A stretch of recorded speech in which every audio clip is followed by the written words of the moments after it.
I think it's safe to say that you guys have spent enough money, whether it's you yourself making that conclusion, or maybe it's your wife or girlfriend saying, dude, you gotta cool it with all the fragrances.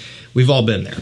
Most of you who watch the channel probably have a pretty decent sized collection built up because, well, you watch the channel. I drop a video every day. I bring, in my opinion, humbly, a lot of great fragrances to the table here, both talking about some under the radar, hidden gem stuff, and also just kind of shining light on some popular releases that I think most men should consider having.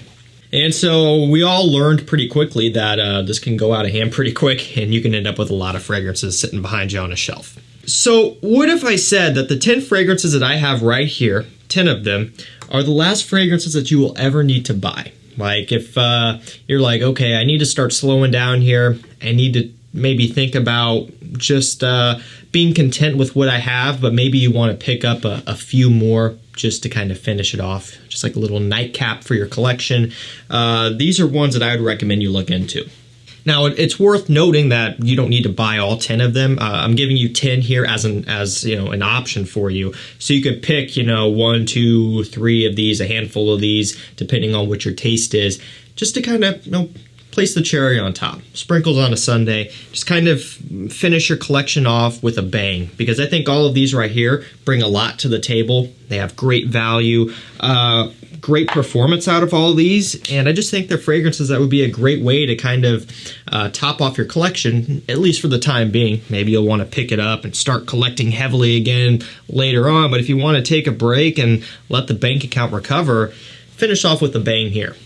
I will provide links to all of these down below to discounters so you can pick them up there for a price below retail.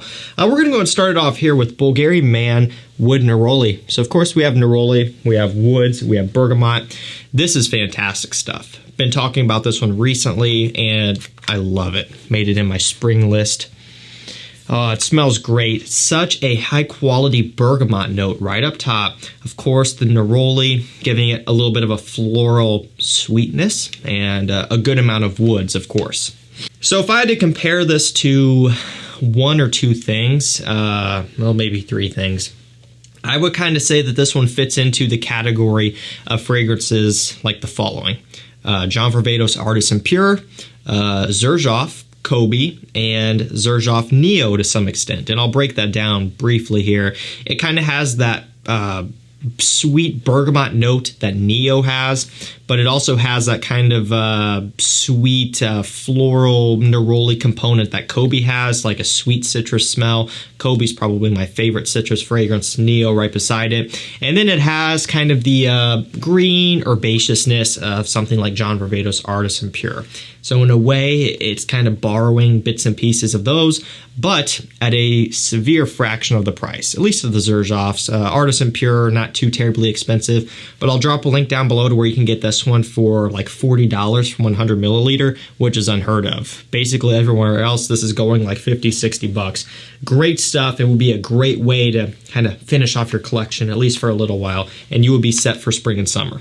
Next up, we're going to go with a discontinued but available fragrance. You guys know I'm not going to feature discontinued fragrances that you can't purchase.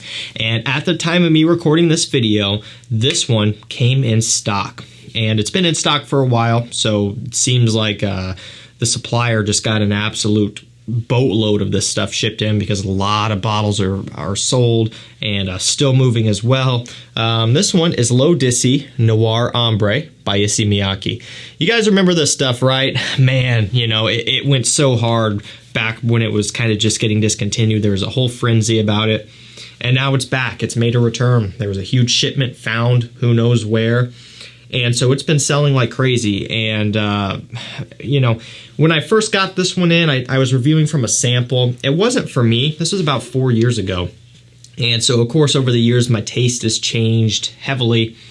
But it's to the point now where I smell this, and I'm like, it is a crime that they discontinued this one. We've got amber, leather, and vanilla. It also has a little bit of like a masculine cologne base to it as well, like a muskiness about it. So it doesn't go too far in the direction of being maybe challenging or too sweet or unisex leaning. There's a little bit of a modern masculine touch, which kind of brings it back to earth and makes it easier to pull off. Next up, we have Narciso Rodriguez Bleu Noir Eau de Parfum. Vetiver, musk, and cedarwood are some of the main notes. Big fan of this one. And I was shocked. I picked up all three, or not all three, but three of the line. And I really like the EDP. I was also impressed with the quality of the presentation. The bottle has a nice heft to it, decently thick glass. Atomizers are good on these, caps are nice, and of course the scent. The scent is high quality, it's good performing, and it's another masculine scent. You know, it really has this musky, dry vetiver smell, clean, not really soapy, but it is clean smelling, a little bit modern as well.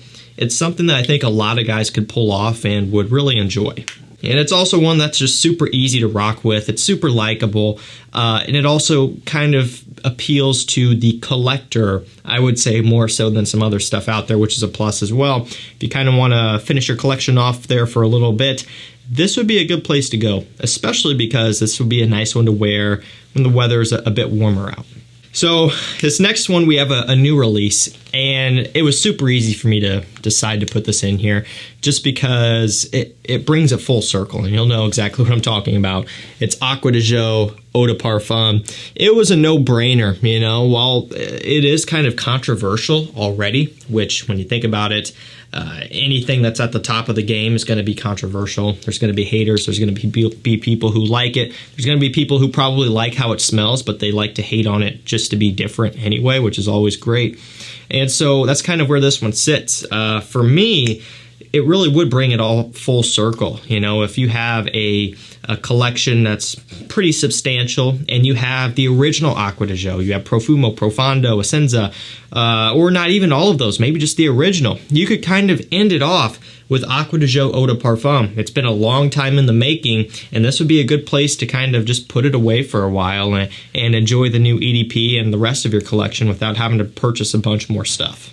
You know, it's got sea notes, mineral notes, orange, but also a lot of clary sage and lavender. It's a much more aromatic take on the Aqua Di Gio DNA, and I love everything about it. It smells fantastic. I get good performance from it. I think it smells great. I think it's got good quality. It's got good mass appeal. My girlfriend really likes it. It's just one that really hit the nail on the head for me. You know, it is that Aqua Di Gio DNA, but brought back to life. Kind of modernized, but also has a more mature and aromatic take on it. Also kind of borrowing bits and pieces of Profumo, Profondo, Essenza. I think it's really well thought out. I don't think it was just slapped together and released. You gotta think, there was a lot riding on this one, and I think they did a good job. You know, in terms of sticking with that original DNA, at this point, there's only so much you can do while still trying to make it different, and I think they did that very well. Next up, we're going to go with a cheapie. Now, I believe you're looking at about $20 to $25 or so on discounters. Testers do not come with the cap, though, so if you want a cap, you'll have to get full presentation. Again, still not a whole lot of money. From Hugo Boss, it's Selection. Boss Selection. Musk, pink pepper, and grapefruit. So no, it's not a Boss bottled. No, it's not one of the canteen style Hugo Boss fragrances, and both of those lines have tons and tons of flankers. It's just plain old Selection. And so because of that, it's easy to overlook this one. You know, while it is easy to get annoyed with flankers, one thing is for sure, having a huge amount of flankers brings a lot of attention and puts a lot of eyes on that particular fragrance line. It's easier to discover stuff in huge lines like that.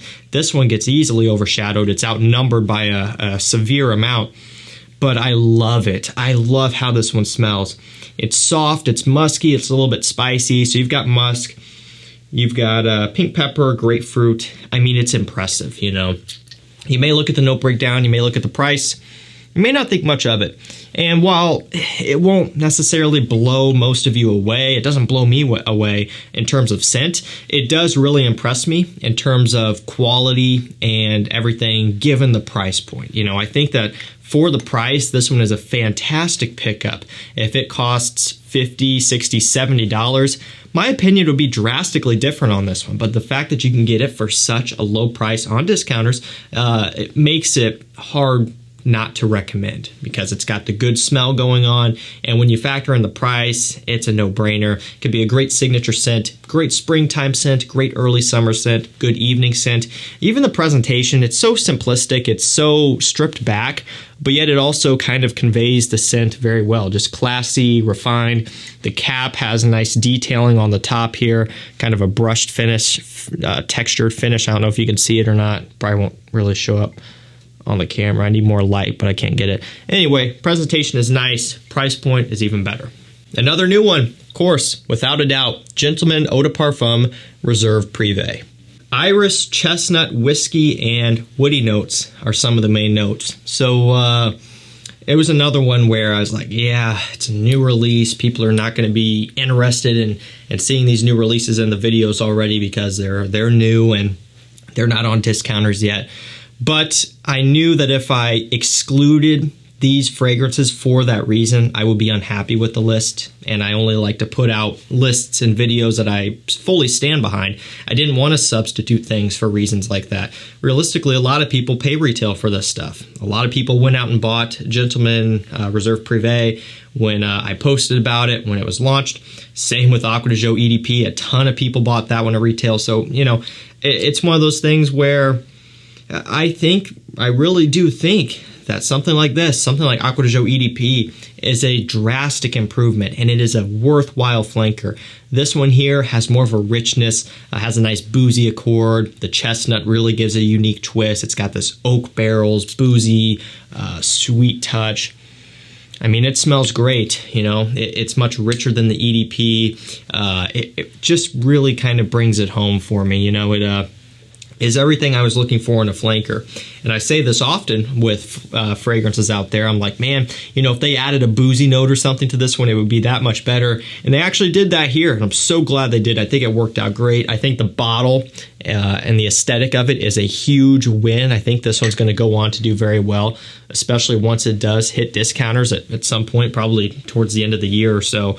I think this one could have the potential to be huge. Same with Aqua Di Gio EDP.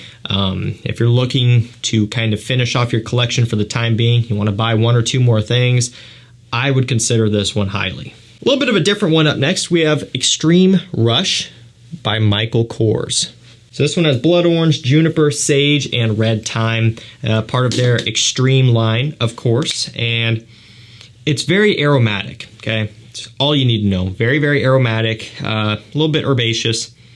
Has a little bit of a citrus up top, nice freshness about it, but ultimately it's woods, it's aromatics, but it's done in a way where it's different than other fragrances out there.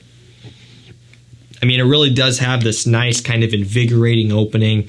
It's one of those scents where it's not super dull off the top like some fragrances are. You know, it's got an opening that will catch you right off the rip and will keep you interested, and you'll be curious to see how it develops on your skin as you wear it because it gets your attention right away. Doesn't cost a whole lot of money. It's got good quality. It's got good performance.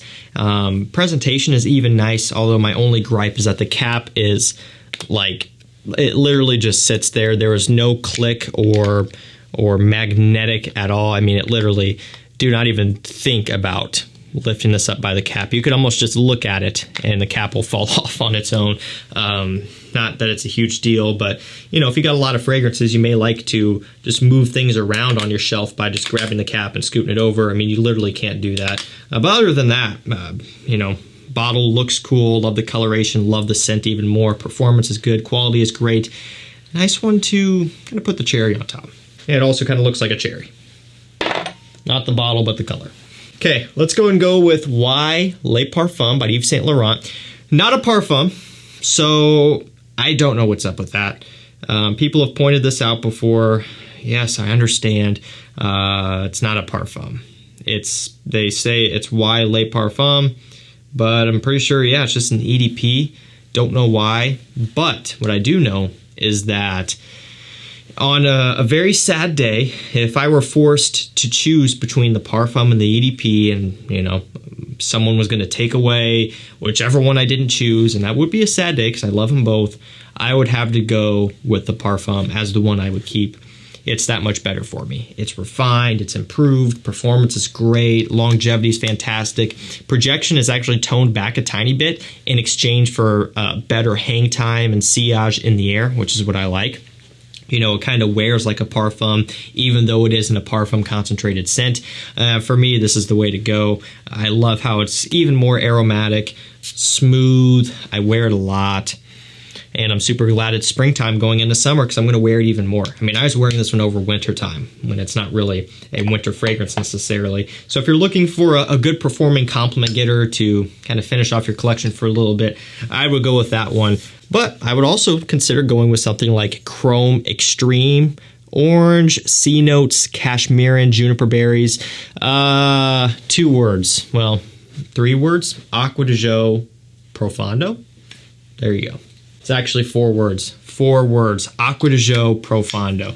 It's all you need to know. Smells like it, okay? It has the mineral notes a little bit, but primarily it's cashmere and aroma chemicals heavy, C notes, nice creamy orange up top, which Profondo does have, and smells fantastic.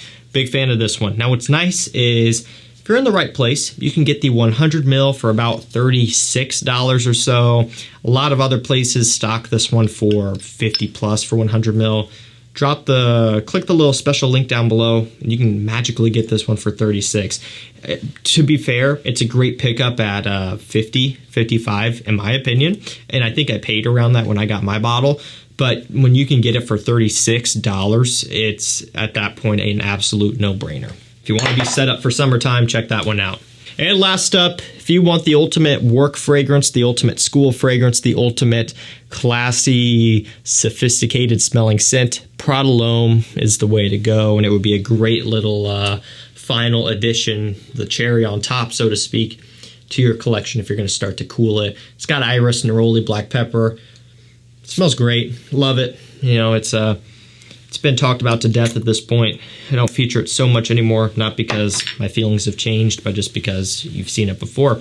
But I thought it was worth mentioning because the versatility and the value that it offers is so good that I feel like I would almost be doing a disservice not to mention it, just in case you needed one last little push to get yourself over the edge to go ahead and pull the trigger. This is it right here. If you want ultimate versatility, wearability, mass appeal, performance, quality, this kind of prestigious smelling soapy clean smell, it's Prada L'Homme, and that does it for you. Alrighty guys, that's going to do it for me. These are the last 10 designer fragrances that you will ever need to buy. I know most people are going to think that's nonsense, and you're going to keep buying fragrances 3 days after you pick up a couple of these and say, oh, I'm done, which, hey, same here. I'm not hating, I'm relating. I actually kind of like that. I'm not hating, I'm relating. Links will be down below, so you can get them at a price below retail. Always recommend you using the links and shopping at discounters. It's always the way to go. You could save more money and buy more fragrances. That's going to do it for me. Thank you so much for watching. Stay safe, stay healthy, and we'll see you tomorrow with another one. Take care.